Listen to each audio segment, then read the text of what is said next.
तो ये एक घोषणा है कि मैं करने जा रही हूं कि तेंदुपत्ता के लिए प्रति बोरा 4,000 रुपए यहां पे भी आपको दिलवाया जाएगा। और जैसे छत्तीसगढ़ में पेसा कानून लागू किया है, उस तरह से यहां पे भी पेसा कानून लागू होगा। तेंदुपत्ता चुनने का काम करने वाले भाई बहन दिन भर काम करते हैं। सुबह निकलते हैं, शाम तक, सूरज के ढलने तक तेंदुपत्ते को चुनते हैं, बहुत मेहनत करते हैं, एक एक पत्ती की गड्डी बनाते हैं, फिर उसे ले जाकर बेचते हैं। महिलाएं पत्ता बेचने जाती हैं और देर रात तक नहीं लौटती। लेकिन इन्हें क्या सही दाम मिल रहा है तेंदुपत्ता का? आप बताइए। तेंदुपत्ता बोनस में भी भ्रष्टाचार किया हुआ है, अभी तक नहीं मिला। किस किस को मिला है बोनस? तो मिलेगा कैसे जब भ्रष्टाचार किया है इसमें?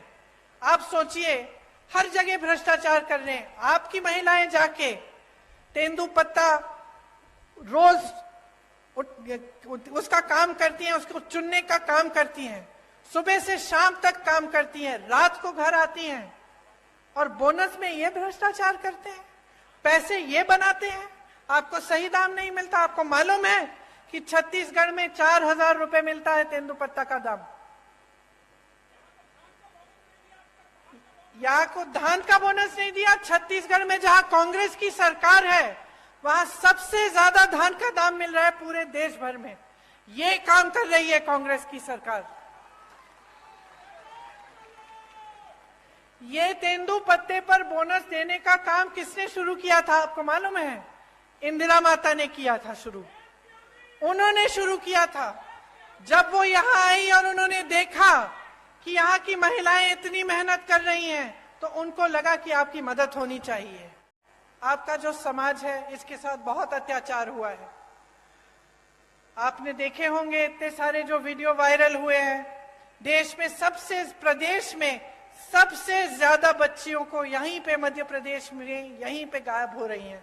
सबसे ज्यादा बच्चियां, 1.5 लाख बच्चियां और महिलाएं गायब हो गई हैं इनके राज्य में। हर रोज 17 बलात्कार होते हैं। आप सोचिए बहनें, हर रोज जब आपकी बच्चियां बाहर निकलती हैं, आपको डर लगता होगा कि आएंगी वापस कि नहीं, या कुछ हो तो नहीं जाएगा। ये सरकार चल रही है। उज्जैन की घटना तो आपने देखी ही है।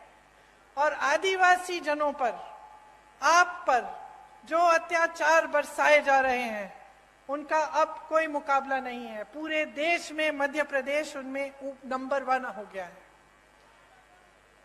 तो देखिए, यहाँ की जो परिस्थितियां हैं वो मुश्किल होती चली जा रही हैं।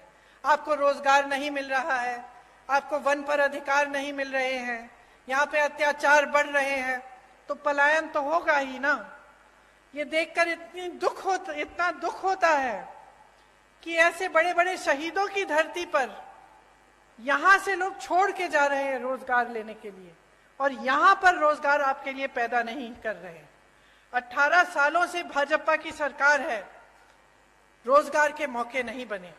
जो भी नेता यहां आता है, मैं जानती हूं, ये 3 शब्द बोल के जरूर जाता होगा, जल, जंगल और जमीन, है कि नहीं? बोलते हैं ना। लेकिन इसके नीचे क्या अर्थ है, इसको समझना बहुत जरूरी है। क्या नेता गहराई से बोल रहा है, या आपके सामने एक जुमला बना के छोड़ दिया है? आपको मालूम होगा कि कांग्रेस की सरकार ने आपको ये वन अधिकार दिलाकर जल, जंगल और जमीन पर आपको अपना अधिकार लौटाया। मनरेगा लाए, मनरेगा से ग्रामीण रोजगार बने। जो पलायन की बात कमलनाथ जी ने की, पलायन किस लिए होता है? पलायन इसलिए होता है जब ग्रामीण रोजगार नहीं बनता, जब आपके इलाके में, आपके गांव में, आपके जिले में रोजगार नहीं मिलता, तभी तो बच्चा सोचता है कि घर छोड़ के बड़ी शहर में नौकरी ढूंढेगा, क्योंकि यहाँ नहीं मिल रही है। तो मनरेगा किस लिए बनाया गया था? आपको मजबूत बनाने के लिए, ताकि आपको रोजगार गांव में मिले, ताकि आपको पलायन करना नहीं पड़े। आज पलायन बहुत बड़ी समस्या है यहाँ की। भोजन का अधिकार का कानून मिला आपको, इससे आपके बच्चों को जो भोजन का अधिकार है वो दिया गया कि सरकार की जिम्मेदारी बनती है कि आपको भोजन मिलना है।